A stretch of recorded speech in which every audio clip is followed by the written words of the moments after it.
ఈరోజు ఎందుకంటే ప్రపంచ పర్యావరణ దినోత్సవం. ఇది పర్యావరణ సమతుల్యాన్ని మనం పాటించకపోవడం వల్ల ఇవాళ అన్ని అరిష్టాలు వస్తున్నాయి. దానివల్ల ఎండలు పెరిగినా, వర్షాలు సకాలంలో పడకపోయినా, అలాగే వ్యాధులు వస్తూ ఉన్నా, చర్మ వ్యాధులు వస్తూ ఉన్నా, వాటర్ పొల్యూట్ చేసుకుంటున్నాం. మనకున్నటువంటి అన్ని పరిసరాలను కూడా పొల్యూట్ చేసుకున్నాం. అందుకని ఈ పర్యావరణ దినోత్సవం చేసుకోమన్నారు. ఇవాళ ఒక మంచి కార్యక్రమం చేశాం. ఎందుకంటే సముద్ర జలాల్లో ఉన్నటువంటి జీవాలు ఇవాళ మనం చేస్తున్నటువంటి వ్యర్థ పదార్థాలు తీసుకెళ్లి సముద్రంలో కలపడం వల్ల చాలా నష్టం జరుగుతోంది. అది ఇప్పుడు మనకు కనపడదు, కానీ భవిష్యత్ తరాలకి ఖచ్చితంగా ఆ ఇబ్బందులు వస్తాయి.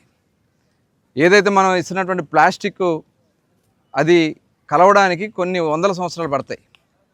అలాగే మనం వాడినటువంటి నీరు శుద్ధి చేయకుండా పంపడం వల్ల కానీ, కొన్ని కంపెనీల నుంచి వస్తున్నటువంటి వ్యర్థాల వల్ల కానీ చాలా జీవచరాలు అక్కడ నాశనం అయిపోతూ ఉన్నాయి.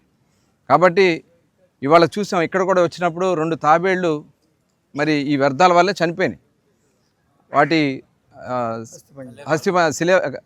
కళేబరాలు మనం చూసాం. అంటే ఇలా కనపడని ఎన్ని జరుగుతూ ఉన్నాయో.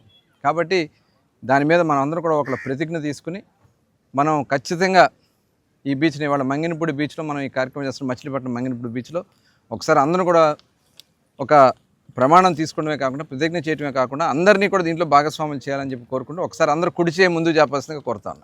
స్వచ్ఛాంధ్ర ప్రతిజ్ఞ. నేను నా పరిసరాల శుభ్రత కొరకు ప్రతిరోజు కొంత సమయం కేటాయిస్తానని, నా వంతు కృషిగా స్వచ్ఛత కార్యక్రమాల కొరకు శ్రమదానం చేసి పరిశుభ్ర ఆంధ్రప్రదేశ్ సాధించే సంకల్పానికి కట్టుబడి ఉంటానని, ఈరోజు పరిశుభ్రత గురించి నేను వేసిన ఈ ముందడుగు ఆంధ్ర రాష్ట్రాన్ని పరిశుభ్రంగా ఉంచడంలో సహాయం చేస్తుందని నమ్ముతూ ఈ రోజు నుండి నా తోటి వారికి కూడా స్వచ్ఛతపై అవగాహన కల్పించే దిశగా ప్రయత్నిస్తానని, భవిష్యత్ తరాలకు ఆరోగ్యవంతమైన, సుభిక్షమైన, ఆనందకరమైన ఆంధ్ర రాష్ట్రాన్ని నిర్మించడానికి నాతో మొదలైన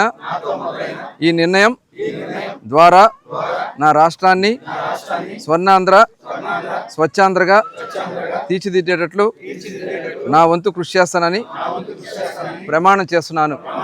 ప్రపంచ పర్యావరణ దినోత్సవం సాక్షిగా